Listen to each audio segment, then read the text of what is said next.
반갑습니다. 국제뇌교육협회 김지희입니다. 지금 여러분은 국제뇌교육협회에서 주최하는 2024년 세계 뇌주간 기념 뇌교육 전문가 토크회에 함께하고 계십니다. 이 행사는 25일부터 27일까지 3일 동안 일지의 브레인TV 유튜브를 통해 생중계됩니다. 세계 뇌주간은 인간 뇌의 가치와 중요성을 알리기 위해서 1992년부터 미국에서 시작되었습니다. 이후에 전 세계에서 60여 개국이 지금 참여를 하고 있고요. 국제뇌교육협회는 2015년부터 전국에서 뇌교육 세미나를 개최해 왔습니다. 올해는 이렇게 여러분과 유튜브를 통해서 전문가 토크로 만나게 되었습니다. 이번에는 저희가 마련한 것은 뇌과학으로부터 뇌활용의 시대로라는 주제로 각 분야의 전문가 분들을 모시고 이 뇌활용이 무엇인가 이걸 좀 더 구체적으로 이해하고 그리고 이게 왜 필요한가 이걸 좀 알아보는 시간으로 준비를 했습니다. 첫째 날 월요일에는 25일에는 뇌과학, 뇌훈련 그리고 뇌교육을 주제로 해서 양현정 한국뇌과학연구원 부원장님, 신혜수 국제뇌교육종합대학원 대학교 뇌교육학과 교수님, 장래혁 글로벌사이버대학교 뇌교육학과 교수님, 그리고 노형철 브레인트레이너협회 사무국장님과 함께 패널 토론으로 진행이 됩니다. 그리고 둘째 날 26일에는 정신과 전문의 그리고 신경외과 전문의를 모시고 도파민 디톡스와 브레인 트레이닝, 자율신경 균형 회복과 현대사회라는 주제로 이야기를 나눠봅니다. 그리고 마지막 날 27일에는 포지션 테라피를 통한 자율신경 균형 회복, 뇌감각 깨우기와 통증 관리 이 주제로 브레인 트레이닝의 전문 트레이너들을 모시고 실제 함께 브레인 트레이닝을 체험해 보는 시간으로 마련을 했습니다. 네, 그러면 세계 뇌주간 기념 뇌교육 전문가 토크 첫 번째 세션으로 준비한 패널 토크 진행하겠습니다. 이 패널 토크의 주제는 뇌과학, 뇌훈련, 그리고 뇌교육이라는 주제입니다. 여기에 저희가 전문가분들을 모셨습니다. 뇌과학 분야의 전문가, 그리고 뇌훈련 분야의 전문가, 그리고 뇌교육의 전문가 이렇게 세 영역의 전문가분들을 모시고 입체적으로 뇌활용이 무엇이고 왜 필요한지 이야기를 한번 나눠보도록 하겠습니다. 그러면 오늘 이제 패널분들이 함께 하셨는데요. 각자 한번 자기 소개 잠깐 하고 이렇게 패널 토크를 진행하도록 하겠습니다. 네, 안녕하세요. 반갑습니다. 한국뇌과학연구원 부원장 양현정이라고 합니다. 반갑습니다. 네, 안녕하세요. 반갑습니다. 브레인 트레이너 협회 사무국장 노형철입니다. 브레인 트레이너는 우리나라에 하나밖에 없는 두뇌 훈련 분야 국가공인 자격입니다. 그리고 저희 협회는 브레인 트레이너의 협의체이고요. 그래서 국내 여러 가지 두뇌 산업에 대해서 많은 참여를 하고 있고 연구하고 또 사업적으로 활성화하는 그런 일들을 하고 있습니다. 반갑습니다. 네, 반갑습니다. 글로벌사이버대학교 뇌교육대학 소속 뇌교육학과 학과장을 맡고 있는 장래혁 교수입니다. 글로벌사이버대학교는 해외에서는 BTS 모교로 유명한 한류 대학이기도 하고요. 뇌교육의 특성화를 기반으로 이 생애 주기별 뇌활용 전문 인력을 양성하는 대학입니다. 만나서 반갑습니다. 안녕하십니까. 국제뇌교육종합대학원 대학교 뇌교육학과 교수이자 부총장인 신혜숙입니다. 저희 대학원은 국내에서 석사, 박사, 학위과정을 운영하고 있고 7개의 그 학과를 운영하고 있습니다. 그리고 또 조금 전에 이렇게 또 말씀해 주셨던 그 브레인 트레이너 협회, 다시 말해서 이제 브레인 트레이너 자격증을 이제 활용하시는 분들이 이제 배출될 수 있도록 하는 그런 BT 센터를 운영하고 있습니다. 감사합니다. 네, 감사합니다. 네, 그러면 이제 첫 번째 질문으로 들어가겠습니다. 첫 번째 질문은 뇌란 무엇인가? 라는 질문입니다. 여러분 이제 뇌 하면 가장 먼저 떠오르는 게 어떤 건가요? 이 몸통 위에 있는 머리 안에 들어있는 회백색의 물질, 이 덩어리를 먼저 아마 생각하실 거고요. 조금 더 나아가면 몸과 뇌를 하나로 연결해서 신경계 이렇게 생각하시는 분도 있으실 거고 또 나아가면 신경세포들의 연결망 여기까지 아마 생각하시는 분들이 계실 거예요. 그런데 그렇게 해도 우리가 뇌를 활용한다 아니면 뇌를 교육한다 뇌를 훈련한다 하는 것들이 이 정도의 개념으로 이렇게 명확하게 오지 않을 수도 있습니다. 그래서 이 뇌라는 것이 어떤 존재인지 좀 입체적으로 들어보는 시간을 좀 가지려고 합니다. 여기에 이제 먼저 저희가 양현정 부원장님께 요청을 드릴 텐데요. 양현정 부원장님은 뇌과학자이시자 그리고 몸담고 계신 이 한국뇌과학연구원이 전통적인 뇌과학적 입장 플러스 뇌에 대해서 굉장히 이제 독특한 관점을 가지고 많은 연구들을 해오고 있습니다. 그래서 그런 이야기들을 좀 청해 듣도록 하겠습니다. 네. 먼저 뇌란 무엇인가라는 이제 주제인데요.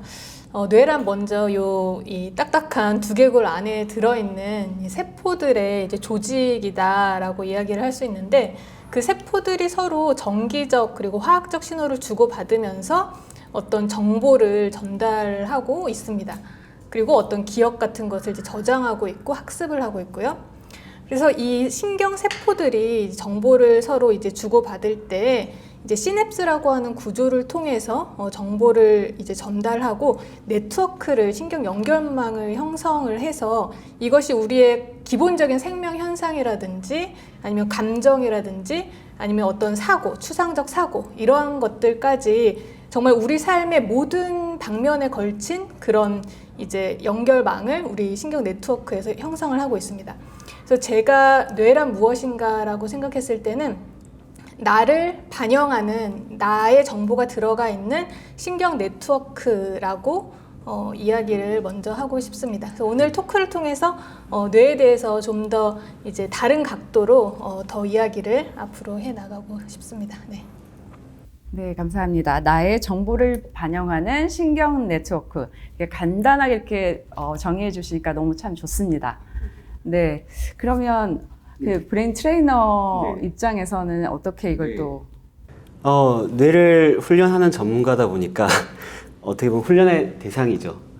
보통 우리가 몸을 훈련한다고 하면 훈련의 대상이 근육이라든지 관절이라든지 이런 부위로 좀 직관적으로 생각할 수 있을 것 같은데 저희한테 훈련의 대상은 뇌이기 때문에 이 뇌라는 것은 뭔가 그 뇌를 발달시킬 수 있는 행위와 또 어떤 외부적인 그 자극을 통해서 그 뇌를 훈련할 수 있는 그런 것으로 이제 접근하고 있고 그 대상으로서 의미가 있다고 보는데 물론 이제 그 자체를 훈련하기 위해서 또 가져야 되는 뇌에 대한 인식과 또 뇌가 어떤 역할을 하고 있다라는 이해를 바탕으로 그런 걸 하겠죠. 그래서 또 근본적으로 가지고 있는 생각은 뇌 자체가 우리 그 삶을 다 이제 총체적으로 컨트롤하는 이제 코디네이터, 중재자, 조율자 역할을 하고 있다.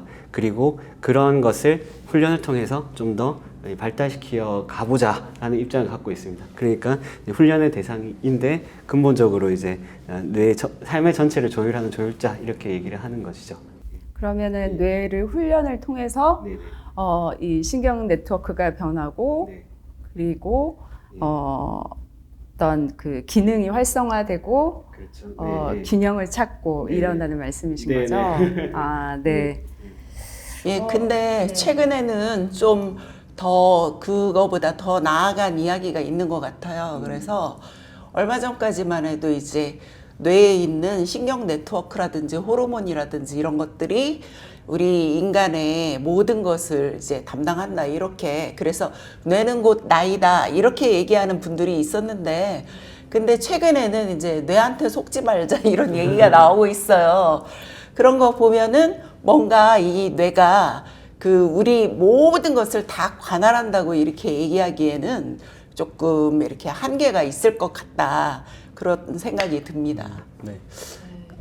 뇌 이꼴 마음 이제 이거는 아닌 것 같. 이거는 이제 지금의 뇌과학 차원에서는 초기에 이제 그런 좀 이꼴을 많이 얘기를 했었고 지금은 저는 이제 뇌교육학과 이제 교수로 있는데 10대 후반부터 70대 후반까지 학생들이 입학을 해서 근데 그 분들은 뇌를 좀 과학적으로 바라보는 것도 아니고 어떻게 보면 의학적으로 뭔가 치료 대상이 아니라 사실은 살아가면서 지금의 나를 만든 것이 과거에 내가 뇌를 쓴 거고 앞으로의 나의 모습도 결국 내가 뇌를 잘 써야 되는데 누구나 뇌를 갖고 있는데 사실은 소수만 뇌를 어떻게 인식하고 잘 활용하는 그런 원리 방법들을 좀 알고 우리가 그냥 사회적으로 성공이라고 보통 표현하는 그런 삶을 살아가는데요. 지금은 이제 저희 뇌교육 관점에서는 뇌는 21세기는 인간을 이해하는 열쇠인 건 분명하다고 저는 보고 있고, 그리고 마음과 행동 변화를 만드는 키는 지금은 이제 인간의 뇌에 대한 것을 모르고는 안 되는 것 같은데, 여기서의 말하는 뇌는 두개골 안에 뇌만 얘기하는 것이 아니라 어떻게 보면 인체 전체 또 인체 바깥의 이런 외부 환경과의 상호작용, 그게 아까 우리 국장님 말씀하신 브레인은 코디네이터다 라는 정의에 근간하면 조절을 하는 거니까 인체와의 상호작용의 조절, 뇌 바깥의 환경과의 상호작용에 대한 조절.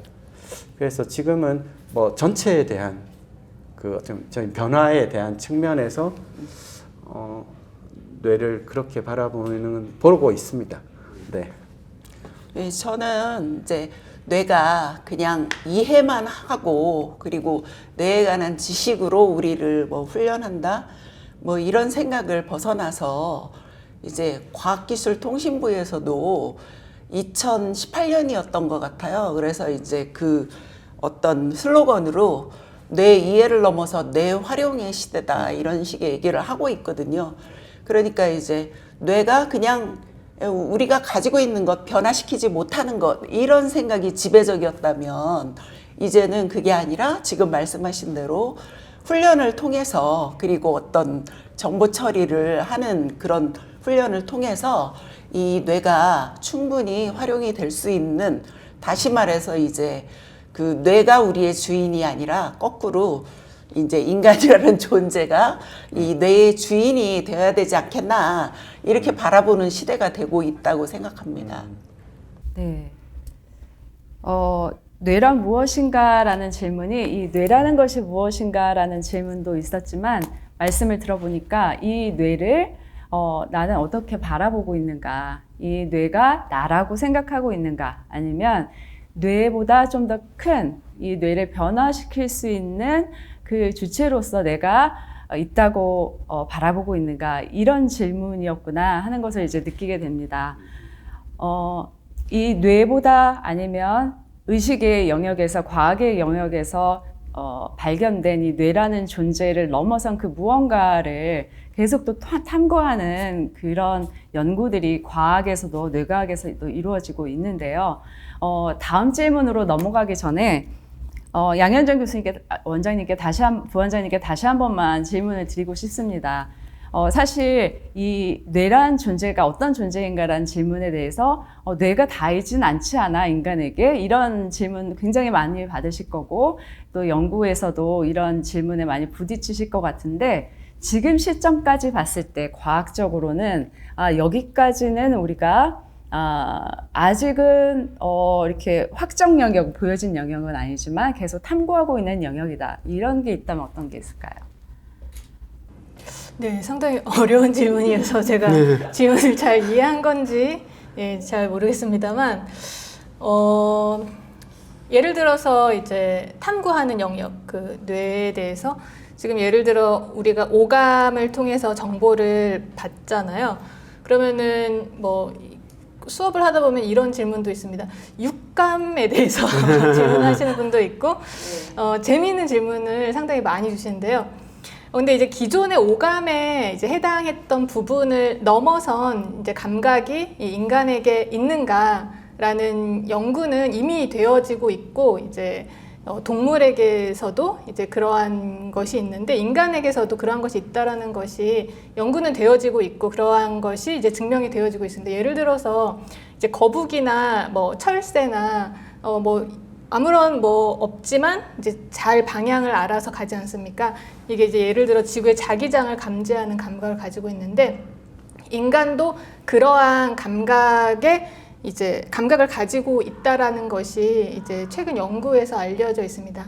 예를 들어 이제 사람을 어떤 이제 방에 두고 그 방을 이제 코일로 이렇게 감싸는 거죠. 그래서 인위적인 이제 자기장을 형성을 했을 때 이 사람의 뇌파를 측정했을 때 그 사람은 인식하지 못하지만 나의 뇌에 무슨 일이 일어나는지 인식하지 못하지만 뇌파가 변화합니다. 그 자기장에 따라서. 그 말은 이제 지구에서 일어나는 그런 자기장, 그런 자연에서 오는 정보를 뇌가 이해하고 뇌가 어떤 변화를 일으킨다. 근데 우리는 너무 많이 진화를 해서 이제 문명이 너무 많이 진화를 해서 이런 능력이 필요가 없는 거죠. GPS도 있고 뭐 이렇게 하는데 뭐 그런 능력을 사용할 필요가 없으니까. 그래서 인간도 그런 우리가 기존에 말하던 오감을 넘어선 그런 감각을 우리 가지고 있다라는 것이 과학을 통해서 증명이 되고 있습니다. 네, 감사합니다.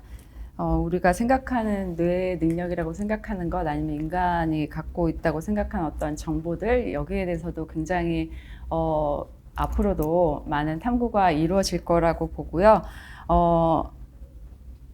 많은 질문들이 있지만 또 시간 관계상 제가 다음 질문으로 넘어가도록 하겠습니다.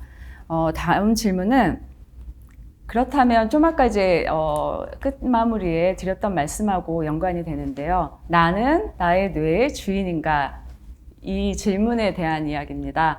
이 질문도 이제 각자 한번 던져보시면 아까 신혜숙 교수님께서도 잠깐 언급하셨지만 요즘에 나는 정말 나의 주인이 아닌 것 같아. 내가 선택을 했는지 아니면 그냥 무의식이 선택을 했는지 모르겠어. 이런 것도 많고 워낙 요즘에는 미디어의 노출이나 이런 것들이 있다 보니까 어떤 그 중독 문제도 많고 그래서 특히나 의지와 관련돼서 나는 나의 주인일까? 이런 질문들을 많이 하게 됩니다. 그런데 우리가 뇌를 잘 활용하기 위해서 뇌를 활용한다는 말을 잘 이해하기 위해서는 이 질문에 대해서 한번 조금 더 깊이 있게 들여다볼 필요가 있을 것 같습니다. 그러면 이 질문에 대해서는 우선 브레인 트레이닝 협회 지금 노영철 사무국장님 나와 계신데요. 아주 실질적인 이야기부터 좀 들어보면 좋을 것 같습니다. 네. 나는 내 뇌의 주인인가? 참 말씀처럼 뭐 그렇게 쉬운 질문은 아니지만 그래도 우리가 조금 상식적인 상황에서 그런 거에 대한 답을 얻을 수는 있을 것 같아요. 이를테면 힘들게 이제 하루 일과를 마치고 집에 들어갔는데 집이 너무 어지러져 있고 아침에 먹었던 이제 음식들과 또 접시들이 설거지가 안 된 채로 싱크대에 담겨 있단 말이죠. 이렇게 되게 좀 어지러져 있고 좀 머릿속에 정리가 안 되는 혼란한 상황에서 이거를 정리를 하고 싶잖아요. 청소를 하고 싶잖아요. 네, 그런데 그거를 하지 않고 바로 침대에 들어가는 몸이 있는 거죠. 뇌가 있는 거죠. 이 상황은 분명히 이거를 정리를 해야 되겠다는 생각도 있고 그것에 대해서 마음을 먹고는 있지만 그걸 하지 못하는 상황이잖아요. 그러면 이것이 과연 뇌의 주인이 된 상황일까? 이게 조금 아닌 것 같다는 느낌이 드는 거예요. 그래서 이제 이런 부분에 있어서 실제로 저희가 진행했던 트레이닝의 과정에서 그런 효과를 보신 분이 있습니다. 열심히 명상하고 뇌체조하고 이렇게 했더니 평소에 안 하던 청소를 하기 시작했다. 내가 마음먹은 것에 대해서 실행하는 힘이 생겼다. 그래서 이제 이런 부분들을 적용하는 데 있어서 정말 이렇게 의식하고 선택한 거를 실제로 이뤄가는 그런 과정 속에서 자기 스스로가 내 뇌의 주인이 돼서 주도적으로 내 뇌를 이끌어 가고 있구나 라는 것을 인식하게 되는 그런 경험을 하는 것 같거든요. 그래서 그런 부분은 좀 실제적으로 한번 본 적이 있습니다. 그 주인이라는 뜻에 조금 반대적인 측면을 그냥 떠올리면 사실 뭐 흔히 중독? 저희가 이제 지금이 중독 사회라고도 얘기할 만큼 뇌는 지금 뇌교육학에서는 뇌는 뇌 바깥으로부터 정보를 입력받아서 처리해서 출력하는 정보 처리 기관. 쉽게 정리하면 두뇌 활용 측면에서는 그런데 그런 면을 이제 수렵 사회부터 저희가 정보화 사회까지 보면 뇌 바깥에서 들어오는 입력 양이 뭐 어마어마하게 증가했고 뇌는 메인 스트럭처나 기능은 안 바뀌었죠. 그러다 보니까 미스매치가 많이 일어나고 안쪽에 가장 근본 기능이라고 하는 이제 움직임, 동물로서의 움직임 기능이 극히 저하되고 하다 보니까 이제 기본적인 교란이 일어나다 보니까 이런 정보화 사회에서는 쉽게 일종의 거의 정보 중독이라고도 표현할 만큼. 근데 중독의 본질이 뭐냐라고 물으면 저는 이제 뇌 주인 자리를 뺏겼다고 얘기를 할 수 있을 것 같아요.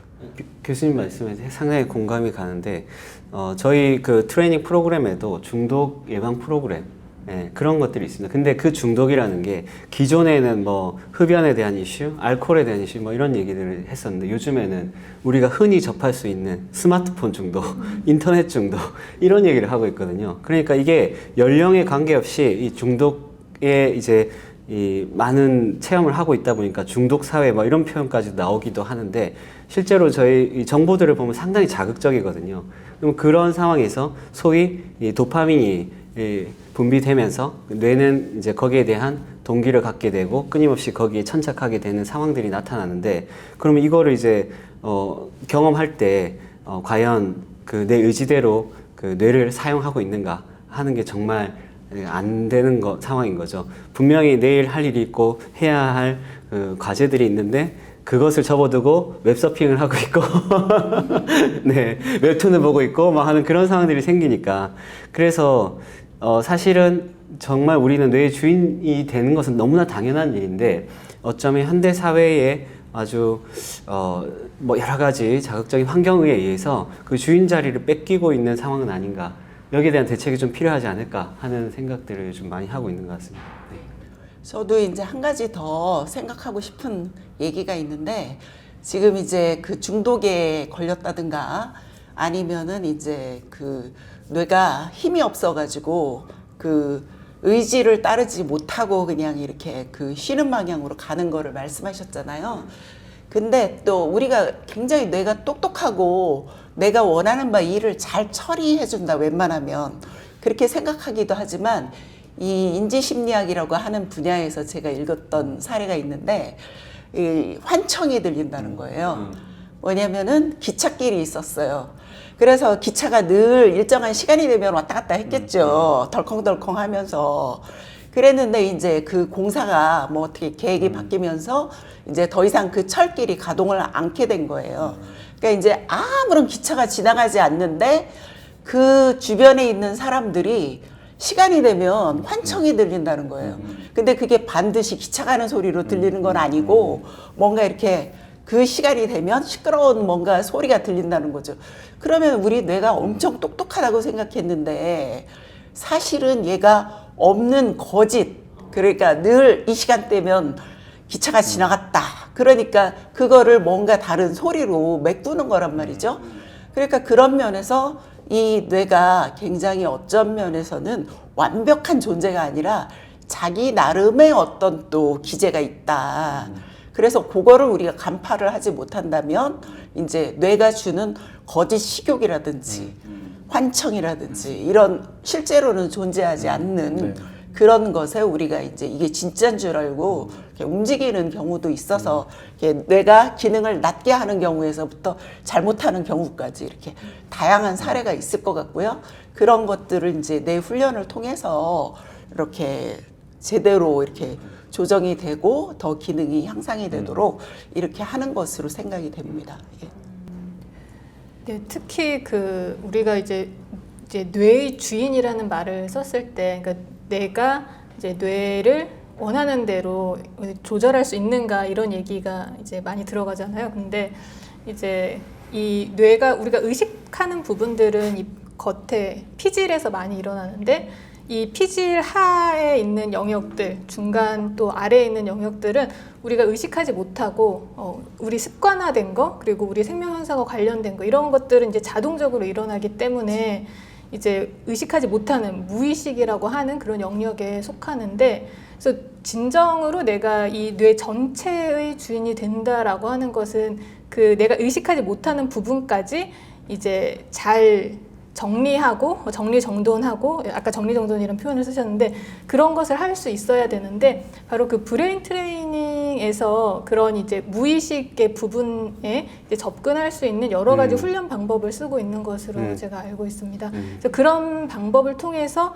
이런 뇌 전체적인 부분에서 내가 뇌의 주인이 될 수 있는 그런 단계로 갈 수 있지 않나 생각이 드네요. 그 저희 뇌교육 그 학에서 보면 뇌교육의 원천 기술을 이제 뇌운영 시스템 보스라고 보통 얘기를 하는데 말 그대로 뇌를 잘 운영하는 그 단계별의 법칙이자 원리인데 1단계가 이제 감각을 깨우는 거라고 얘기하고 뇌감각 깨우기, 유연화, 정화, 통합, 마지막이 브레인 마스터링, 뇌 주인 되기. 근데 시작이 이제 감각을 깨우는 이유는 그만큼 지금 사회가 제정신 깨어 있지 않은 의식 상태로 살아가기 너무 쉬운 상태라 진짜 나의 뇌 주인이 되려면 감각을 깨우지 않으면 내가 지금 집중을 하고 있는지 몸은 필요한데 필요하다는 감각을 알아차리고 있는지 이 간극이 점점점 벌어지고 있어서 주인이 된다는 게 또 우리 그 양 부원장님 말씀하신 것처럼 내가 인지하는 거는 사실 굉장히 이 위에 빙하 위에 일부밖에 없고 무의식의 영역, 자동 항상성 영역은 굉장히 수면 아래에 담겨 있는 거라 저희도 뇌교육에서는 이 주인 된다는 것의 진정한 의미는 나의 의식 영역 그것을 더 지배하고 있는 무의식의 영역에서 감각을 깨우고 유연화하고 정화하고 여기 이제 무의식의 정화 단계가 들어가기 때문에 그렇게 해서 통합하고 진짜 브레인 마스터 자기 뇌의 주인이 된다는 걸로 그렇게 구성이 돼서 지금은 그런 시대인 것 같아요. 너무나 못 알아차리는 감각이 결여된 사회라 주인이 된다는 게 너무 저도 가끔 홈쇼핑 한 5분 보면 물건을 살까 말까 고민합니다. 그런 시대인 것 같아요. 네. 네.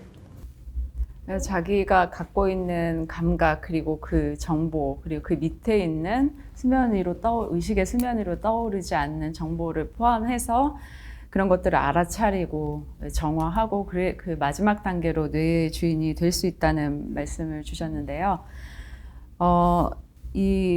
그래서 이제 중간중간에 두뇌 훈련, 브레인 트레이닝 이런 말씀들을 주셨어요. 나는 지금 당장은 뇌의 주인이 아닐 수는 있으나 그리고 훈련을 통해서 뇌의 주인이 되어가는 과정이 있다. 그리고 그 뇌교육의 원천 기술인 보스 5단계를 통해서 이런 것들이 메커니즘이 잘 정리되어 있다. 이런 말씀을 주셨습니다. 그러면 이게 그 다음 질문으로 이제 넘어가게 되는데요. 그 다음 질문으로 넘어가기 전에 아주 짧게 한번 브레인 트레이닝이기 때문에 브레인 트레이너 협회 노국장님께 좀 질문을 드리고 싶은데 저희가 아마도 그 지금 이제 챗 GPT를 또 많이 쓰실 거니까 그걸로 검색을 해보시거나 아니면 위키피디아를 검색을 해보시면 브레인 트레이닝 이렇게 검색하시면 가장 많이 나오는 정보는 사실은 인지 훈련에 대한 겁니다. 그리고 그러니까 방법적 측면에서도 그렇고 그리고 목표에 있어서도 그렇고 목표에서도 인지적인 능력을 향상하는 것을 목표로 한 것으로 많이 나옵니다. 이게 굉장히 이제 서구적인 관점인데요. 지금 브레인 트레이너 자격, 이게 그 대한민국 국가에서 국가 공인 민간 자격입니다. 사실 세계 최초이고요. 두뇌 훈련 전문가로서는 최고의 자격인데요. 여기에서는 이 브레인 트레이닝을 뭐라고 정의하고 그리고 이 전문가들이 활용을 하는지 한번 좀 듣고 넘어가겠습니다.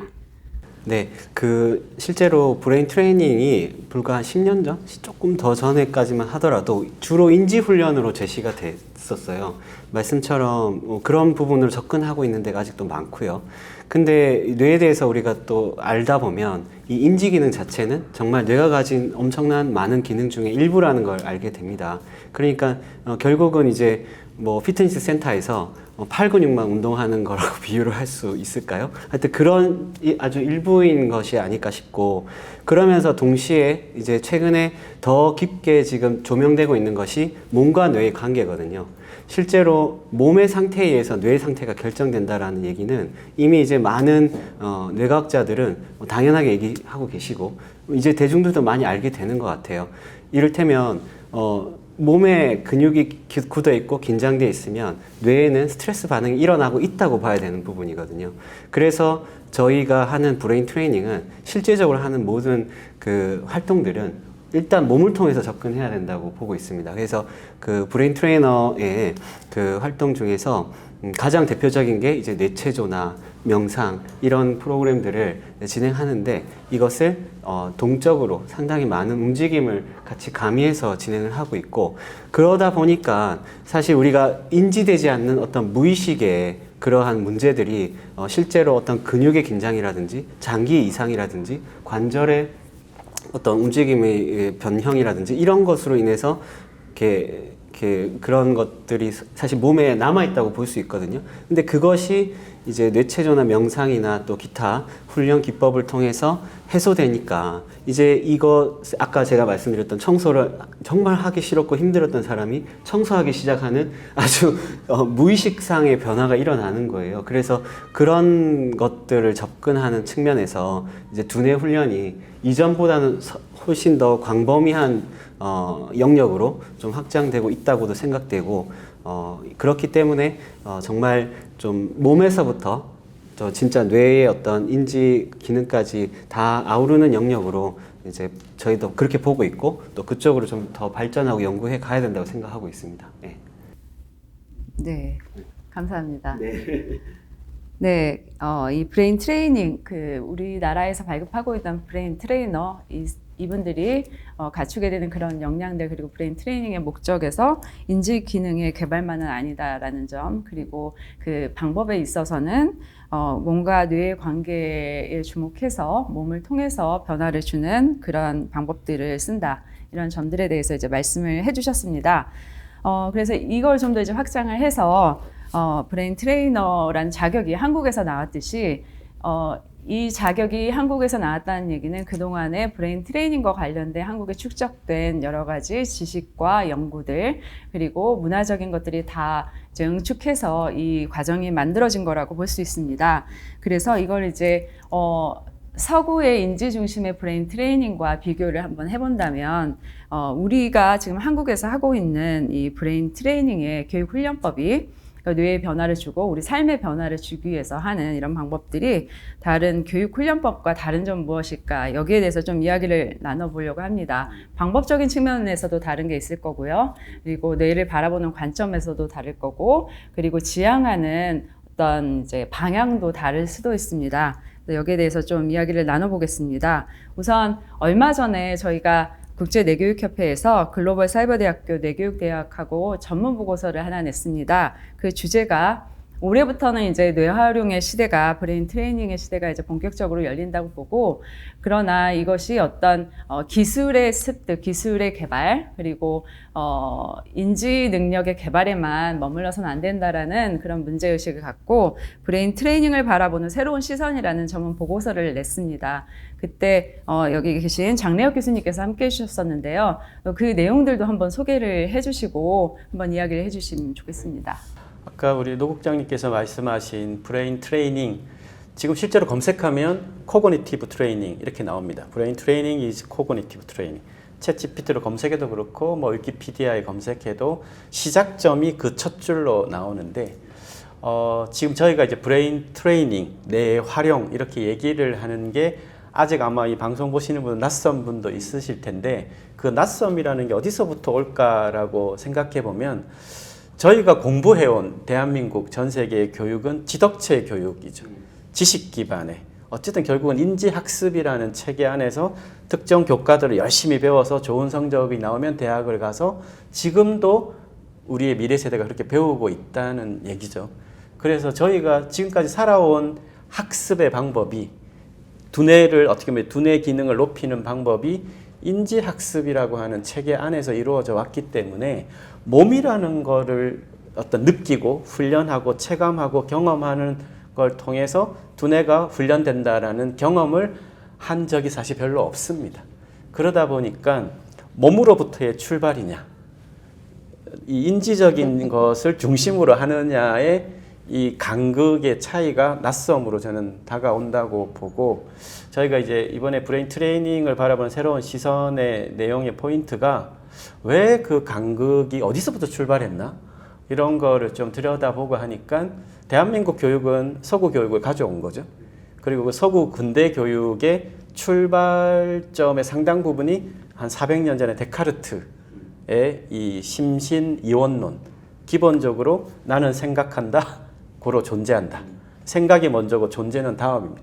더 들어가면 몸과 마음은 기능적으로 독립되어 있고 중요한 건 이성적 사유이지 거기에 이제 그것을 오롯 좀 방해하는 몸에서 오는 감각, 경험을 이성적 사유를 위해서 제한해야 된다라고 하는 그 근대 철학의 기반을 두고 사실 심신이원론이 더 체계화가 됐고 그것이 이제 18세기 산업혁명 가면서 완전한 그 지식 중심 기반의 이 표준화된 교과 중심으로 온 200년간의 공교육 체계 안에 우리가 살아온 거기 때문에 우리가 지금 시대에 와서 뇌에 대한 이해가 생긴 게 불과 1세기도 안 됐단 말이죠.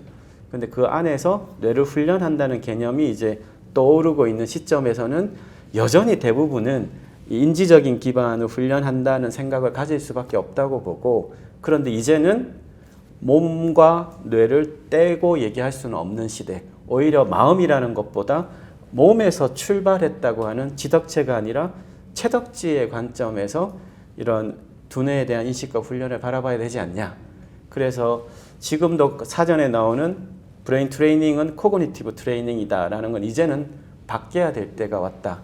저희 오늘 이런 논의나 브레인 트레이닝의 이런 논의가 더 확산되고 정보가 더 광범위하게 퍼지면 챗GPT가 검색하면 브레인 트레이닝은 코그니티브 트레이닝이 아니다라고 얘기를 할 날이 저는 그리 멀지 않았다고 봅니다. 그래서 오히려 한국에서 처음으로 정립한 이 국가공인 두뇌훈련 자격증이 인지기능 중심으로 되어 있지 않는 것은 상당히 선도적인 저는 그 제시라고 저는 봐야 한다고 네. 생각합니다. 제가 조금 교육학을 전공했었기 때문에 조금만 거기다가 보충을 한다면 데카르트가 그 심신이 서로 연관이 있다는 거를 모르는 거는 아니에요. 그리고 이미 그분이 그 송가체라는 곳에서 이 심신이 가치 기능이 연결된다라는 부분을 알고 있었어요. 아니 주장했죠. 그림까지 그렸더라고요. 네. 네, 송가체를. 그랬는데 이제 문제는 두 개를 같이 연관해서 하면 그 당시에 과학기술 수준으로는 너무 어려운 거 복잡하고 그러니까 알지만 이제 이 연관성을 배제하고 일단 관찰 가능한 것 이것에 초점을 맞추겠다 이래야 된 거거든요. 그래서 이제 교육이 네네. 그런 식으로 인지 위주 중심 또는 심신 이원론적인 관점에서 철저히 이렇게 분리된 관점을 취해서 오기는 했지만 교육학자들이 이제 현장에서는 네. 철저히 입시 중심 교육이에요. 근데 교육학자들은 언제나 그거를 철저히 네, 비판해 왔고 그러면서 이제 어떻게 하라고 그랬느냐 하면은 일단은 뭐 지식을 외부에서 밖으로 받아들여서 그거가 이제 심피질에서 기억하는 수준을 넘어 뇌간에서 아니 변형계에서 이제 감정이 일어나는 거예요. 수학이 너무 좋아요. 과학이 너무 좋고 이런 감정이 일어나야 돼요. 그거가 되면 이제 통합이 어느 정도 된 거예요. 그 다음에 이제 더 나가면 지행일치가 되어서 옆 사람에게 막 수학을 가르쳐주는 거야. 막 그런 식으로 이렇게 돼가지고 옛날에는 무슨 말씀이신지 교수님들이 얘기해 주신 건 무슨 말인지 하나도 옛날에 대학원 다닐 때는 이해를 못했어요. 그랬는데 지금 제가 이제 공부를 하다 보니까 이게 인정 그다음에 체 이런 식으로 가는구나. 인지, 정서, 그다음에 이제 육체까지 이렇게 합쳐지는 거로 이렇게 얘기를 하셨구나. 그랬는데 그거 너무 어렵잖아요. 대학원에 가서도 제대로 못 알아차리는데 뇌교육에서는요. 이게 우리가 맨날 쓰는 그런 손이라든지 또는 이래 육체를 가지고 이렇게 훈련을 하다 보니까 굉장히 막 학력이 있든 없든 머리가 모자라든 안 모자라든 굉장히 쉽게 체험을 하시고 이게 굉장히 좋다, 즐겁다. 그러니까 벌써 몸을 단련하면서 즐겁다, 정서가 통합이 됐잖아요. 그 다음에 이제 그런 사람들한테 나중에 이제 지적인 명까지 이래서 그런 거다 이렇게 얘기해주면 굉장히 똑똑해지십니다. 그래서 이제 앞으로는 정말 우리 교수님 말씀하신 대로 이렇게 체인지로 가야지 되는데 체인지. 맞습니다. 예, 그런데 그 교육의 방식에 대한 부분을 1960년대에 미국의 학자들도 많이 얘기를 했어요. 그래서 뭐 맥클린이라고 하는 여자분이 있었고 마인드 잡지의 뭐 편집장이었다고 그래요. 네. 뭐 그런 분들도 있고 아무튼 여러 분들이 그런 거를 주장해 왔는데 그분들이 소수였죠. 왜냐하면은 그냥 정상적인 교육을 받으신 학자들이 이게 주류였기 때문에 이거는 항상 밑에 있었는데 앞으로는 이제 우리 체인지를 통해서 이제 뇌통합을 이루고 그래서 정말 자기가 자기네를 잘 조절하고 관리할 수 있는 그런 그래서 정말 인간의 어떤 가능성을 정말 꽃피울 수 있는 그런 시대가 오지 않겠느냐 이렇게 생각하고 있습니다. 네, 감사합니다.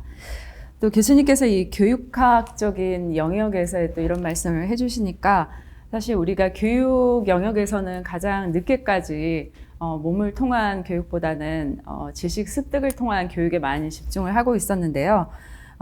뇌과학의 발달함에 따라서 사실 몸과 마음의 상호작용에 대한 게 많이 밝혀지고 있어서 교육도 이제 많이 변하고 있는 것 같습니다. 최근에 그 서울대학교 사범대학에서 또 큰 변화가 일어나고 있다고 들었습니다. 서울대에서 변화가 일어나면 대한민국 전체의 변화가 또 일어나지 않겠습니까? 얼마 전에 또 그 변화를 직접 또 취재를 하고 오시기도 하셨었는데요. 한번 좀 소개해 주시면 좋겠습니다.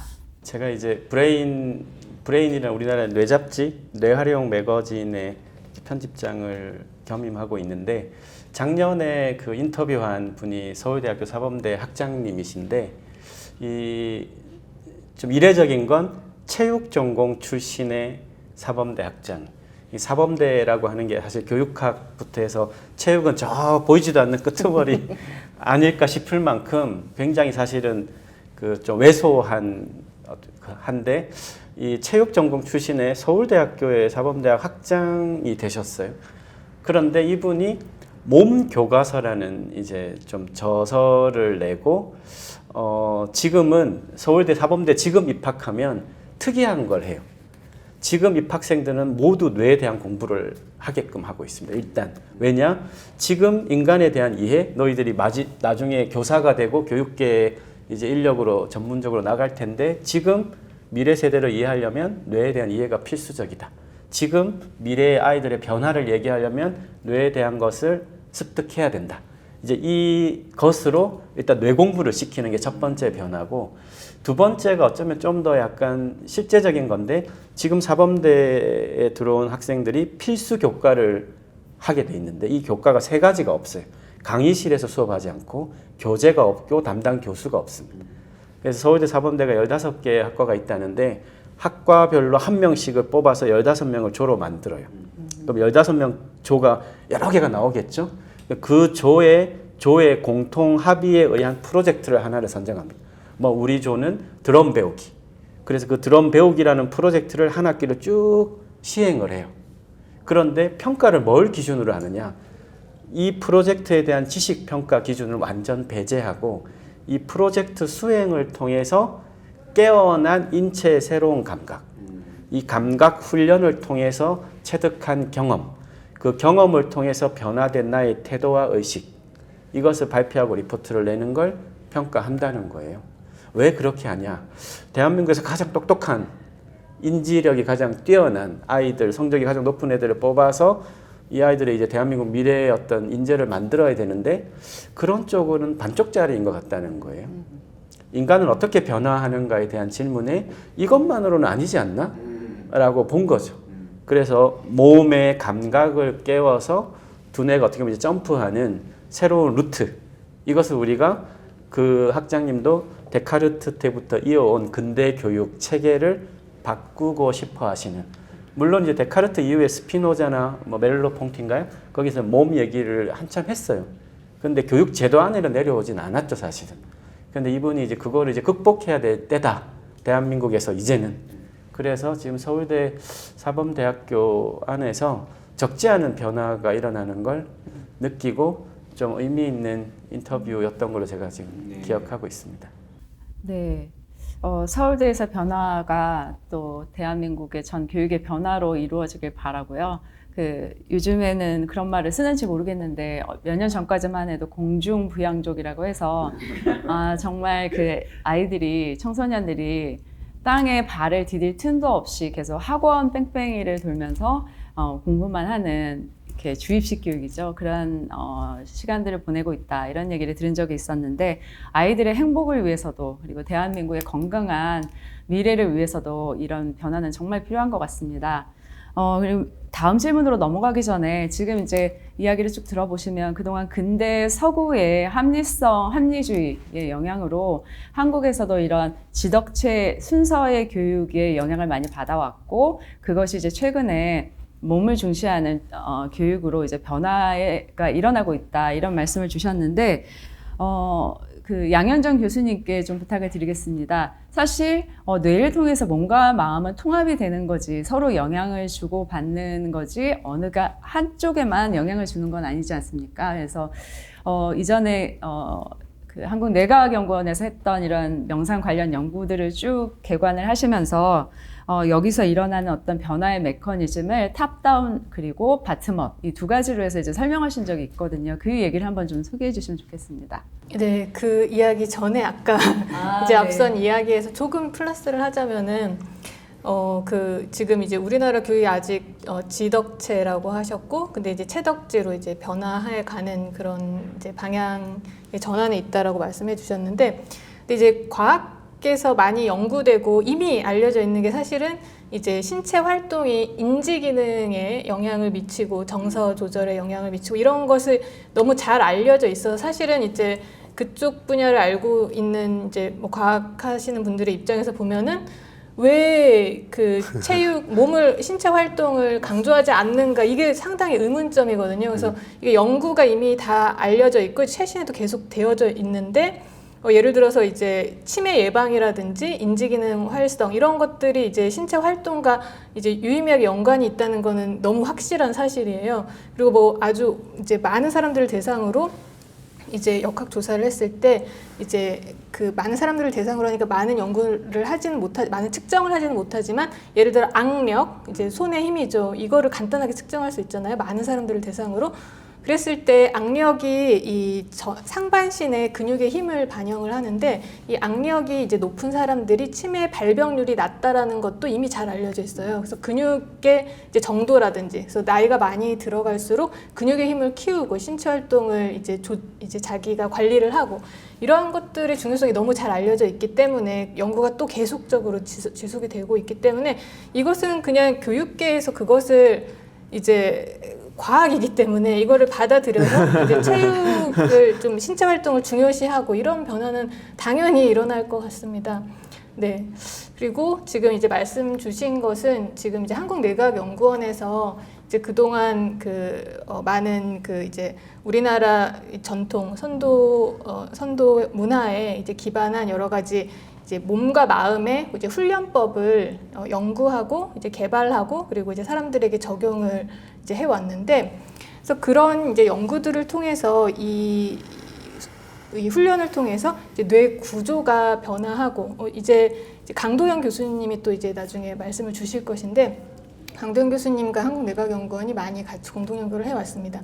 그래서 이 뇌 구조가 이제 변화하고 그리고 신체의 그런 이제 내분비계가 변화하고 이러한 것들이 이제 그 연구를 통해서 밝혀져 왔습니다. 그래서 이것이 이제 왜 이런 명상이라든지 이런 훈련을 했을 때 왜 변화하는가라는 것을 이제 보았을 때 아까 이제 제가 잠시 얘기했던 그런 무의식 관점에서 이제 우리 뇌가 이제 의식의 부분도 있고 이제 무의식의 부분도 있는데 이제 양쪽이 다 변화해 가는 거죠. 이런 훈련을 통해서. 그런데 이제 무의식을 통해서 뭐 이제 진동 훈련을 한다든지 뇌파 진동을 한다든지 이런 것을 통해서 이제 무의식에 이제 접근을 해서 그 접근한 상태에서 이제 나 자신에 대해서 나를 사랑한다라든지 이제 그 조화롭게 이제 살아갈 수 있는 그런 이제 입력을 나 자신의 이제 삶을 위한 메시지를 나에게 전달해 주는 훈련을 하는데 그런 것을 통해서 뇌가 실제로 변화합니다. 아무렇지도 않은 것 같은데 우리가 이제 사용하는 언어, 내가 나에게 이제 말해주는 언어, 생각하는 언어 이러한 것들을 통해서 그런 이제 그 뇌파가 이제 그 명상 상태에 들어간 상태에서 그런 것을 해주면 이제 트라우마가 치유되는 그런 작용이 일어나고 또 나 자신에 대한 자존감이 향상되는 그런 것이 일어나는데 그것은 예를 들어 이제 제가 탑 다운으로 이제 설명을 했습니다. 그래서 뇌에 변화를 주어서 어떤 이제 언어 그런 것에 변화를 주어서 이제 몸에 뇌가 변화하면은 이 몸이라고 하는 몸에 이제 내분비계 그리고 뭐 면역계, 신경계 모두 연결이 되어 있기 때문에 몸이 당연히 변화하게 됩니다. 그래서 뇌가 변화해서 몸이 이제 변화하는 그런 탑다운 방식으로 변화가 이루어지고 그리고 우리가 또 신체 활동을 통해서 우리 이제 머리에서부터 발끝까지 이 모든 신체가 뇌에 입력을 주고 있습니다. 이제 감각 정보를 통해서 모든 정보를 이제 뇌에 주고 있기 때문에 내가 느끼는, 내가 경험하는 모든 정보가 뇌로 들어가고 있기 때문에 이런 이제 신체 활동을 통해서 또 뇌를 변화시키는 이제 바텀업 방식으로 양방향 이제 자극을 우리가 줌으로써 이제 뇌를 이제 근본적으로 변화시키는 그런 훈련이 이 브레인 트레이닝이라고 할 수 있는 것 같습니다. 네. 네, 감사합니다. 이 뇌가 몸과 또 마음을 이제 매개하기도 하고 몸을 통해서 그리고 그 뇌의 변화를 줘서 그것들이 어떤 소프트웨어 측면에서 또 많은 변화가 일어나게 만드는 것 같습니다. 이게 저의 질문이기도 하고 마지막 질문이기도 한데요. 이게 이야기를 이렇게 쭉 나누다 보니까 어떤 방법적인 측면에서 이렇게 변화들, 뇌과학의 발달과 더불어서 있었던 변화도 있고, 원래 이제 한국에 가지고 있었던 문화적인 자산들을 통해서, 그것들이 좀 더 체계화돼서 교육훈련법으로 이렇게 대중화되고 있는 것들도 있는데요. 이런 것들이 어떤 이제, 뇌기능 향상, 아니면 건강 증진, 이런 차원에서 머무르는 것, 물리적인 변화나 정서적인 변화 이런 차원에서 머무르는 것이 아니라 좀 더 고차원적인 어떤 변화가 일어날까. 예를 들면 어떤 사고방식의 변화, 한 개인의 변화에서부터 시작해서 좀 더 큰 변화, 어떤 가능성들이 있을까. 우리가 왜 이 뇌활용이, 그러니까 뇌를 우리가 주인이 돼서 우리가 활용하고 또 변화를 주기 위해서 적극적으로 훈련을 해야 되는지, 왜 그래야 되는지, 왜 목적이 무엇인지, 이런 거에 대해서 이제 마지막 질문으로 이야기를 나눠보려고 합니다. 이게 중요한 이유는 특히, 인간의 뇌를 본따서 만든 인공지능 기술이 굉장히, 발전 속도가 빠르지 않습니까? 지금은 미국에서는 이미, 인공지능과 협업하는, 그런 교육을, 학교에서 시키고 있다고 합니다. 왜냐하면 이거는 경쟁하면은 지는 싸움이기 때문에 협업하는 것이 필요하고 그렇게 했을 때 도태되지 않을 수 있기 때문에 그게 첫 번째고 그리고 그런데 이렇게 했을 때 우리가 기술의 노예로 살아갈 것인가 아니면 그리고 인간이 기술에 의해서 쓸모없는 존재가 될 것인가 더 가치 있는 존재로 우리가 새롭게 태어날 수 있을 것인가라는 그것을 우리가 선택하는 굉장히 중요한 분기점에 와 있는 것 같습니다. 그리고 많은 분들이 이야기하시듯이 기후변화 문제도 결국은 우리 뇌의 창조성이 만들어낸 문제이기 때문에 우리의 뇌를 어떻게 활용하느냐에 따라서 앞으로 많이 달라질 것이다 이런 말씀들을 하시는데요. 또 각자 이제 몸담고 계신 곳 그리고 연구하시는 부분이나 이런 이제 영역이 굉장히 다양하시기 때문에 이 부분을 어떻게 바라보면 좋을지 말씀 좀 부탁드리겠습니다. 네. 제가 먼저 말씀드릴게요. 저는 이제 그동안 이렇게 뇌교육에 대해서 실습도 하고 또 이론에 대한 부분도 공부를 하고 이러다 보니까 이제 뇌에 대해서 두 가지라고 정리를 했어요. 마음속으로. 하나는 도구적인 면이에요. 그래서 이제 그 합리적인 이성의 시대 때 그 강조해 왔던 바와 같이 우리가 이제 그 어떻게 하면 더 스마트 브레인이 될 것인가. 이게 그 과거에 이제 그 우리가 항상 주요 목표로 삼아왔다면 이제 GPT 같은 게 나타나고 이러는데 AI 시대에 자기가 아무리 똑똑해도 인간이 아무리 똑똑해도 이 슈퍼컴퓨터보다 뛰어난 이 AI의 기능을 넘나들 수는 없다는 거죠. 그러니까 그거에 대해서는 자기가 AI를 같이 활용해서 뇌의 기능을 더 향상시키는 방향으로, 그러니까 도구적인 측면을 이제 그냥 공부해서 또는 이제 배우고 익혀서 이렇게 향상시키는 그런 수준을 뛰어넘어서 다른 도구를 적당히, 그러니까 아웃소싱이라고도 할 수 있겠죠. 다른 필요한 나보다 더 뛰어난 도구 있으면 갖다 쓴다. 그 대신에 내가 쓰는 거지 걔가 쓰는 건 아니다. 이런 거잖아요. 그런데 이제 뇌에는 또 어떤 게 있느냐. 아까 우리 양현정 교수님 무의식 얘기하셨잖아요. 그런 것처럼 이 뇌는 또 놀라운 것이 이렇게 의식이라고 하는 거를 가지고 있는데 의식이 그릇에 해당이 된다. 저는 이렇게 파악하고 있습니다. 그래서 그 의식에는 이제 뭐 여러 가지 뭐 그 잠잘 때 뭐 이런 다양한 뇌파 수준이 있겠지만 그거보다 더 중요한 것이 뭐냐 하면은 자기가 어떤 가치관을 그 뇌 속에 담고 그리고 어떤 목표를 향해서 이렇게 나아가느냐 그거에 따라서 왜 우리 옛날 말에 콩 심은 데 콩 나고 팥 심은 데 팥 난다 이런 얘기가 있잖아요. 이런 것처럼 자기의 뇌가 추구하는 가치가 그저 욕심 그 다음에 자기 혼자 잘 먹고 잘 사는 거 이거에 치우쳐져 있으면 그 사람은 옛날에는 좀 살았을지 몰라요. 근데 이제 지구 이 온난화 문제가 벌어지고 있고 맨날 이 먹는 여기 이물에도 플라스틱이 미세 플라스틱이 엄청나게 많이 들어있다고 사 먹지 말라고 막 이렇게 하는 그런 시대에는 이제 자기가 이기적으로 살면 안 되는 거죠. 그래서 결국은 공생을 향해서 나아가야 되는 거예요.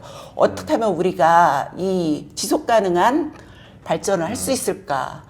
이 지구에서 또는 이 인간 세상에서 이런 식의 가치를 이렇게 추구해야 될 시대가 됐는데 놀랍게도 우리의 선조들이 이미 옛날부터 그 얘기를 해온 거예요. 그래서 홍익인간이라는 말씀으로 이렇게 전해주셨지만 이제 지금은 그 말이 좀 발음도 어렵고 좀 사람들이 너무 막 홍익건설도 있고 뭐 홍익산업도 있고 막 이러니까 그거를 좀 다르게 해석하자. 그래서 공생이라는 말로 이제 새롭게 해석하는 그러한 대체하는 그런 흐름이 있거든요. 그래서 저는 진짜 공생은 또 영어로 치면 윈윈이라고 생각해요. 나만 살고 너는 죽고 이게 아니라 이제는 이 시대가 추구하는 가치는 윈윈 나도 살고 너도 살아야 된다. 그런 건데 그게 바로 우리 옛날 선조들이 말씀하셨던 그 홍익 철학이고 그리고 그것이 바로 이제 그 K 칼처의 핵심이 되지 않겠느냐. 세계 서구 국가는 항상 그 보면은 굉장히 그 저열한 가치가 이렇게 하면은 싫어하는 사람들도 있겠지만 아무튼 가치 기준이 굉장히 이렇게 좀 편향적이에요. 이기적이에요. 주로 개인적이고. 그런데 한국인들은 벌써 옛날부터 그래왔다는 거. 그래서 우리 옛날에 그 과거의 찬란한 영화를 지금 다시 되살리는 게 아닌가. 이 뇌훈련의 시대에 이제 뇌활용을 함으로써 우리 과거의 선조들이 그렇게 말씀하시고 실천해 하셨던 그런 것이 다시 이 땅에 다시 이렇게 출현하는 게 아닌가 이렇게 생각하고 있습니다. 네, 그 교수님 말씀 들으면서 저는 오늘 그 슬로건이 다시금 눈에 띄었어요. 내 과학에서 내 활용 시대로. 그 이번 세계 뇌주간이라고 하는 이 기념 주간을 만든 건 미국입니다. 1992년부터. 그렇죠. 뇌과학이 가장 앞선 나라였으니까요. 우리나라는 뇌연구 촉진법이 1998년에 1차를 지정할 만큼 격차가 꽤 있었는데 지금 저희가 이 슬로건이 뇌활용 시대라고 얘기를 하고 이번 토크 주제가 뇌과학, 뇌훈련 그리고 뇌교육이에요. 그러니까 이제 뇌훈련, 뇌교육 영역은 이제 활용 영역이라고 본다면 지금 이 뇌교육에서는 뇌과학 관점에서는 그 뇌 가소성, 신경 가소성에 기반해서 뇌를 변화시키는 겁니다. 왜? 지금은 뇌는 훈련하면 변화한다는 많은 얘기들이 나오고 있으니까 70대가 돼도 훈련하면 뭐 뇌세포도 새로 생기고 뭐 과거의 인식과 많이 달라졌죠. 그런데 교수님 말씀하신 것처럼 호모사피엔스 종이 지구 역사 마지막에 나와서 지구 생태계를 송두리째 바꾼 것은 호모사피엔스가 맞아요. 이 유별난 이 영장류의 창조적인 기제만이 우리가 갖고 있는 인간의 뇌의 전부인가라고 묻는다면 아니란 말이죠. 그러면 지구 생태계가 이렇게 위험에 안 빠뜨렸겠죠. 그렇기 때문에 교육 측면에서는 뇌 가소성이 아니라 가치를 높이는 두뇌에 대한 두뇌 활용의 방향성이 없으면 결국 이제 의식의 문제겠죠. 의식의 방향성을 어떻게 홍익의 방향으로 가져가게 만들 것이냐. 이제 뇌교육에서는 이 두 가지를 동시에 가져가야 된다고 보고 있는 거죠. 창조성의 발현, 동시에 인간의 가치, 인성의 회복의 방향성을 같이 하는 뇌훈련 그런 교육이 아니라면 사실은 더 위험한 사회로 빠뜨릴 수 있는 교육을 할 수도 있는 거죠. 그런데 다행히 이런 우리 선조들의 그런 가치를 지금 기반으로 한 뇌교육학이라는 학문이 나온 것은 한국입니다. 이거는 정말로 저희가 좀 자부심도 갖지만 사명감을 가져야 되는 이유는 인간의 뇌 창조성의 위대함을 그릇된 방향으로 만들지 않겠다는 좀 선조들의 이런 철학을 오롯이 구현할 수 있는 뇌교육학이라는 학문을 대학원을 한국에서 만들었고 또 브레인 트레이너라는 국가 자격도 처음으로 만든 그 이유를 저는 좀 다시금 되새기는 토크지 않나 싶고 뇌 활용의 시대로의 뇌 활용이 그런 창조성과 평화성의 이런 두 가지를 다 함께 가져가는 방향이어야 된다. 네, 이런 생각입니다. 뇌가 가진 창조성과 방향성, 그리고 방향성에서는 또 의식이라는 이야기가 들어갈 수밖에 없는데 이런 부분들이 어떤 뇌 과학의 완전 바깥의 영역에서만 이야기가 된다면 교육하게 되거나 아니면 뭔가 이 융합이 일어나기 어려운 측면도 좀 있는 것 같습니다. 그런데 지금은 뇌과학을 매개로 해서 이게 끊임없이 또 융합이 일어나고 있는 것 같습니다. 우리가 과학이라고 하지 않았던 영역들이 계속해서 과학의 영역으로 들어오고 있는 과정인데요. 마찬가지로 이제 뇌에 대해서도 아까 이제 홍익 철학 말씀을 주셨는데 인간이란 이기적인 존재다라는 것도 사실은 그동안의 20세기의 과학이었고 최근에는 또 인간은 원래 공감하는 능력을 1차적인 능력으로 갖고 있어. 뇌는 그런 존재야라는 또 연구들도 많이 밝혀지고 있어서 또 그런 것들이 어떻게 보면 우리가 우리 뇌의 주인으로 활용을 하도록 이렇게 스스로가 뭔가 의지를 내는데 또 큰 도움이 되지 않나 싶습니다. 그래서 이런 면에서 본다면 이 뇌과학과 뇌활용 이렇게 놓고 봤을 때 어떻습니까? 어떤 방향으로 나아가야 된다고? 네, 이제 뇌 과학적인 입장에서 보았을 때 이제 인간은 이제 보통 우리 사회적 동물이라고 하지 않습니까? 사회성이라고 하는 건 사회성. 어떤 사람이 이제 그룹에서 혼자 막 너무 이기적이고 하면 그 사람 사회성이 좋다고 우리 이야기하진 않죠. 사회성이 보통 좋다고 이야기하는 것은 어떤 조화로움을 추구하는 것인데, 근데 아까 이제 말씀을 하시는 걸 제가 들으면서 좀 생각을 했는데, 우리가 이제 태어나면 어렸을 때는 받습니다. 무조건 받죠. 내가 원하는 거를 이제 얘기하고 받고 그런 어떻게 보면은 만약에 갓 태어난 어린아이가 성인이라고 치면 아주 이기적인 거죠. 받기만 하니까. 받고 주지를 않아요. 근데 이제 어렸을 때는 그걸 우리는 또 당연하게 생각합니다. 근데 조금 이제 철이 들고 이제 학교도 가고 또 성인이 되면 이제 다른 사람을 배려할 줄 알고 또 이제 남에게 베풀 줄도 알고 이게 뭔가 좀 변화하죠. 근데 어떻게 보면은 우리 이제 우리의 이제 문명 뭐 이런 큰 차원에서 봤을 때 이제 우리가 그 원래 이런 이제 몸으로 뭐 과거에 똑같은 몸을 가지고 있었지만 뭔가 이제 문명이 진화하면서 문화가 발전하면서 이제 뇌에도 뭐 과거 뭐 몇 천년 전에 태어났을 때, 응애하고 태어났을 때 이 아이가 경험하는 사회와 우리가 지금 응애하고 태어났을 때 경험하는 사회가 너무나 다르지 않습니까? 그래서 기본 이제 스타트가 다른 거예요. 처음에 태어났을 때. 그런데 이제 우리 인류가 진화하면서 이제 어느 정도 그 문명 자체도 우리 아이가 처음에 태어났을 때는 이제 이기적인 약간 나의 이익만을 추구하는 그러한 이제 시대가 있었다고 하면은 지금은 이미 너무나 진화해서 우리가 어느 정도 이제 어른스러운 약간 이제 성숙한 그런 의식으로 들어가야 되지 않나 이제 전체 사회적인 지구 전체에서 그것을 이제 잘 이야기해 주는 게 지금 뭐 환경 오염이라든지 이런 부분이 이제 전체적인 조화를 추구하지 않는 사회에서는 지구가 멸망할 수밖에 없지 않습니까? 그래서 이것이 우리 생존을 위해서 조화를 추구할 수밖에 없는 우리가 시점에 들어섰다라는 이제 생각이 들고요.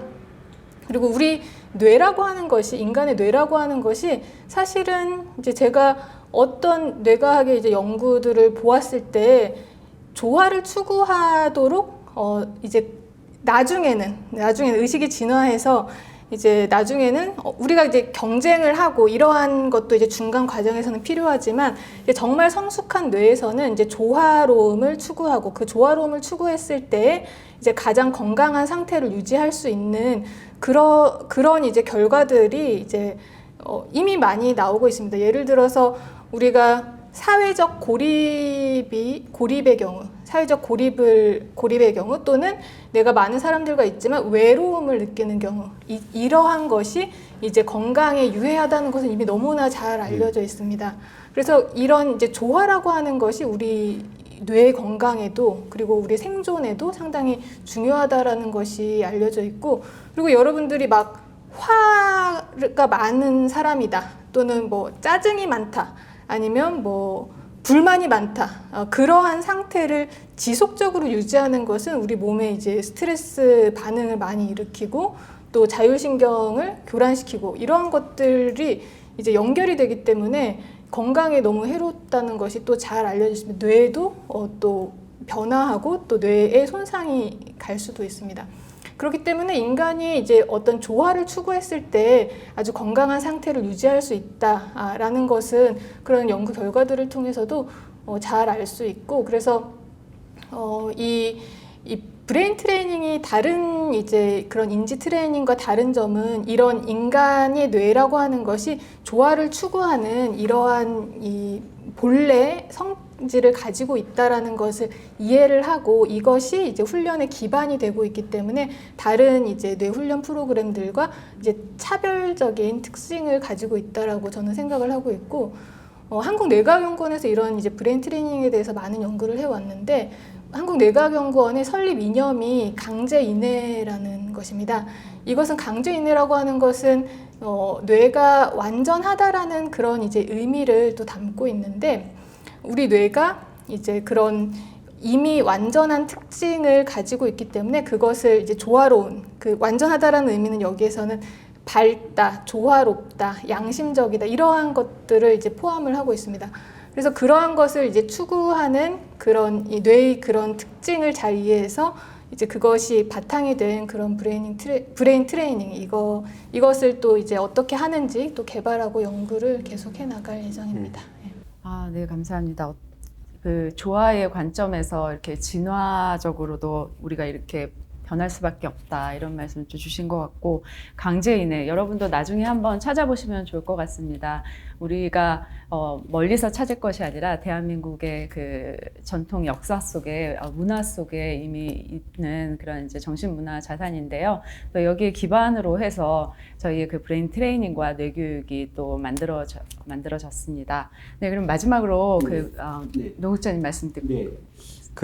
사실 인공지능 시대 되면서 뭐 많은 위기감을 느끼고 있을 거고, 우리가 지금 느끼고 있고, 또 뭐 어려움들이 있을 수 있는데, 저는 이제 그렇게 좀 생각이 들었어요. 비유를 하자면, 예전에 우리가 걸어 다니고 뛰어 다니는 시대에서, 마차를 타고 다니는 시대에서 자동차가 나왔을 때, 이동에 대한 혁신적인 변화가 있지 않았습니까? 근데 이제 처음에 그걸 받아들이긴 쉽지는 않았지만 이제 지금은 우리가 어딘가 이동한다고 했을 때 자동차를 타고 가는 것이 너무나 당연하지 하잖아요. 그때 근데 사람의 관점에서 생각해 보면 이제 그런 거죠. 이렇게 자동차가 사람보다 빨리 간다고 해서 그걸 이기기 위해서 사람이 달리기를 배우지는 않지 않습니까? 오히려 자동차를 운전하는 방법을 배우죠. 그리고 그거에 대한 라이센스를 이제 관리하고 있고요. 그래서 그런 관점에서 본다면은 이제 기존의 어떤 육체적인 능력을 대신하는 기기의 발전이 있었고 그것으로 인해서 우리는 이동이나 여러 가지 이 사회에서 필요한 그 에너지 힘을 쓸 수 있는 그런 이제 발전을 이루었는데 이제 그동안 인간이 좀 다루기 쉽지 않았던 인간 고유의 어떤 인지 기능을 이제 대체할 수 있는 무언가가 지금 인공지능으로부터 나왔다고 생각하거든요. 그러면 지금부터는 이제 어떤 접근을 해야 된다고 생각이 되냐면 마치 자동차가 나온 이후에 자동차 운전하는 것을 배웠던 것처럼 이런 인공지능을 원하는 방향으로 끌어가는 그런 어떤 능력에 대한 훈련을 해야 되지 않겠는가. 이제 그런 관점이 참 중요하다고 생각해요. 그래서 이제 그걸 하기 위해서 그러면 이제 어떻게 해야 되는가 했을 때 사실 우리가 운전을 한다고 해도 목적지가 분명하지 않으면은 이제 운전하는 그 기능 자체가 크게 의미가 없어지잖아요. 물론 자유롭게 드라이브 하는 것을 즐기는 분도 계실 수도 있지만 어쨌든 목적지가 있었을 때 운전의 의미가 생기는 것처럼 인공지능도 가고자 하는 목적지가 분명하고 이제 그것을 이제 본인도 그렇고 이제 그런 인공지능을 사용하는 과정에서 여러 가지 거기서부터 얻는 베네핏이 있었을 때 훨씬 더 이제 의미가 있다고 생각하는데 이제 그 관점에서 저는 세 분의 그 말씀이 정말 공감이 되고 그 목적지를 설정하는 부분에 있어서 세 분의 말씀이 정말 공감이 되고 실제 브레인 트레이닝 측면에서도 이제 이런 얘기를 해요. 저희가 이제 종교적인 관점으로도 막 이런 명상이나 이런 거 설명하긴 하지만 실제 명상이나 이런 것을 깊게 임했을 때 말하자면 선정에 이르는 그런 느낌? 그러니까 몸의 감각이나 이런 것을 그런 신호들이 끊겨요. 실제로 끊기면서 이제 오롯이 존재하는 그런 느낌들을 사실 명상을 통해서 체험한다고 이미 이제 많은 또 학자분들이 그것을 메커니즘을 밝혔는데요. 이제 그런 부분을 통해서 느끼는 것은 나와 내 주변의 사람들 또 내 환경 이것이 분리되어 있는 것이 아니고 하나로 연결되어 있다라는 그런 감이라고 생각이 되거든요. 그러니까 브레인 트레이닝을 통해서 그런 감각을 터득할 수 있다는 게 또 첫 번째고 그 다음에 이제 다음 단계는 그 감각을 어떻게 해서 경험할 것인가 혹은 그 감각마저도 사실 거기 머무는 것이 아니고 이제 그것을 터득한 이후에는 사실은 다른 사람한테 내가 해야 하는 걸 하기가 쉽지가 않잖아요. 다른 사람이 해하게 되면 그것이 나한테 돌아온다는 거를 감각적으로 알게 되니까 그러니까 이제 자연스럽게 윈윈, 공생 이런 것들이 이제 뇌에 그냥 하나의 그 작동 기저로 작용할 수 있게 된다고도 보여지거든요. 그래서 인공지능을 대체할 수 있는 어떤 상황들은 결국은 이제 이 브레인 트레이닝 통해서 그거를 올바른 방향으로 끌어갈 수 있는 감각과 능력을 키우는 것이라고 생각되고 그 가운데서 브레인 트레이닝을 통해서 전체 일체감을 느끼고 하나됨을 느끼고 하는 것 혹은 또 그걸 통해서 이제 그런 느낀 감각을 실천함으로 해서 자기 자신뿐만 아니라 자기가 속한 이 사회에 보다 나은 변화를 추구해 가는 것 이런 방향성을 우리가 이 뇌 훈련에 갖게 된다면 훨씬 더 이제 우리는 더 좋은 사회를 만들 수 있지 않을까 생각이 들어요. 한마디만 더 붙이자면 실제로 우리가 이타적인 생각을 했을 때 자기 자신을 위해서 하는 것보다 훨씬 더 강력한 도파민 회로 작동이 일어난다고 밝혀져 있습니다. 그런 부분들을 생각했을 때 저는 이렇게 생각합니다. 이 홍익 모두를 위해서 하는 그 공생에 대한 부분은 두뇌 훈련의 필요 충분 조건이다.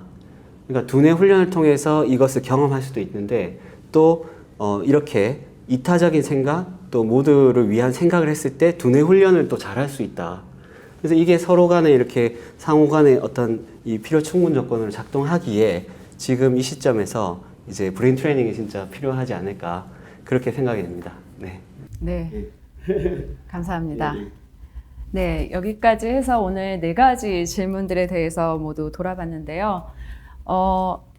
저희가 뇌과학 그리고 뇌훈련, 뇌교육 분야의 전문가들 이렇게 같이 모시고 이 질문들 하나하나가 사실은 굉장히 많은 시간을 필요하지만 그럼에도 불구하고 1시간 남짓한 이 시간 동안에 같이 이야기를 나눠봤던 이유는 뇌활용이 어떤 것이고 그리고 정말 필요하다라는 것을 좀 공감을 하기 위해서는 이렇게 조금 융합적인 관점이 필요하다는 생각이 들어서였습니다. 그래서 약간은 들으실 때 복잡하셨을 수도 있지만 이 계기를 통해서 정말 내가 내 주인이 되고 그리고 활용을 해서 나를 변화시키고 그리고 사회에 도움이 되고 싶다라는 이런 좀 필요성을 느끼시는 시간이 됐었으면 좋겠습니다. 네, 그럼 오늘 첫 번째 세션은 여기서 마치고요. 우리 함께 하신 패널님들 같이 인사 나누고 마치겠습니다. 네, 오늘 감사드립니다. 시간 감사합니다. 감사합니다.